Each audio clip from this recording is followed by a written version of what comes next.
Well, I just finished watching the second episode of Pet, and one thing that I really enjoyed from this episode is the perspective change. Now, this episode, we saw firsthand as Tsukasa and Hiroki dealt with Kenji. And what I mean by this is, if you remember correctly, on episode 1, we end off kind of weird. We ended it off with, oh wow, we find out that Tsukasa and Hiroki are the Crusher. And we're like, wait, did we just get betrayed or something? Like, these were people who we thought were gonna be on our side, who were good guys, and it was a plot twist. They're actually bad. So we see what they do to Kenji, because if you remember correctly, at the end of the episode, Kenji is like, hey, you guys leaving already? Like, he seems like he's forgotten pretty much everything, and we see firsthand how they deal with this situation, how they dive into his head and manipulate him and whatnot. And I have to tell you, this kind of gave me this outlook, right? I think anyone who has this type of power it's messed up, man. Because what Hiroki and Tsukasa do, I feel like it's so, like, messed up. They go into Kenji's head. They literally erase important moments of his life. And if you think about it, you know, like, your life is so important. How I look at it is, what we go through in life, in our memories, it's like a placeholder. It reminds us of what we've been through, and they literally alter this guy's mind, like, completely, to a point where Yokota, like his friend, to a point where he doesn't even remember his friend as the type of person he is. And I get it, don't get me wrong, I know they were trying to do a good deed. They didn't want to kill him, they didn't want to kill Kenji, and to keep him alive they had to do stuff to his memories. I get it, but still, like, I don't know, like, it's just so, and they're doing it without his say-so, you know what I mean? I feel like that's also a big thing. Like, it's not like, imagine if he said, alright, you can do whatever you want to my memories, right?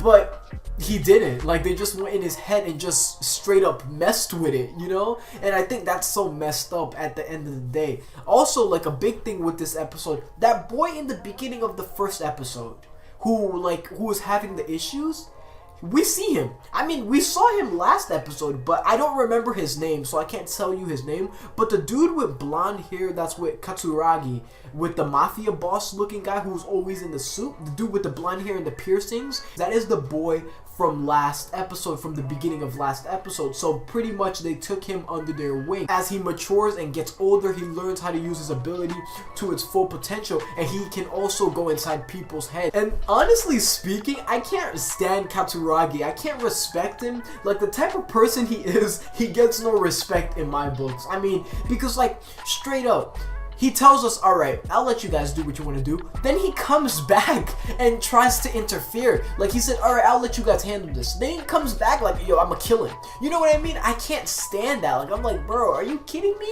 Why can't you just leave us be? Let us handle this. We don't want to kill this guy. We can do this a peaceful way. And another thing I want to mention is, Hiroki is also pretty strong, honestly. Like, what you see throughout this episode, I feel like, which is important, like, I just want to highlight it, is Hiroki, compared to everyone else, like, he's on a whole different scale. Like, he's stronger than everyone else. Like, he has the ability to take people out of someone's head if he wants to, and he just progresses faster than everyone else. So that's like a key factor I want to remember. Just the fact that Hiroki is so smart and he's so, like, fast with his ability. Like, he learns quicker compared to everyone else. But yeah, overall, the episode was really enjoyable. Like, it was literally just, like I said, showing us what happened last episode, like why it ended off that way. So we just got to see things we didn't see last episode, like, oh, how did they erase his memories? So we saw that happening, and we see the process and how it works and whatnot,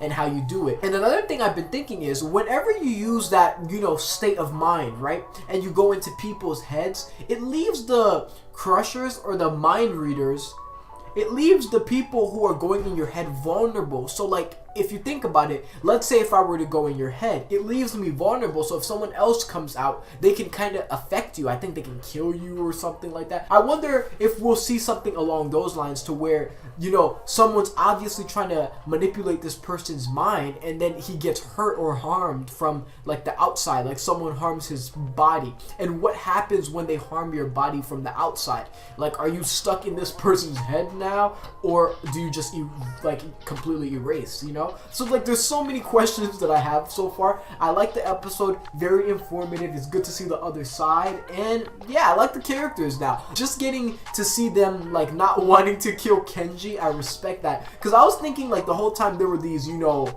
evil people, but it goes to show you that they still have heart. They're not completely evil. They're not as bad as you think. Just the fact that they wanted to keep this man alive, which I really respect. I can't wait to see the third episode to see what they do to keep us hooked to the series. Thank you for watching. If you made it to the end, you are amazing, yo. Peace.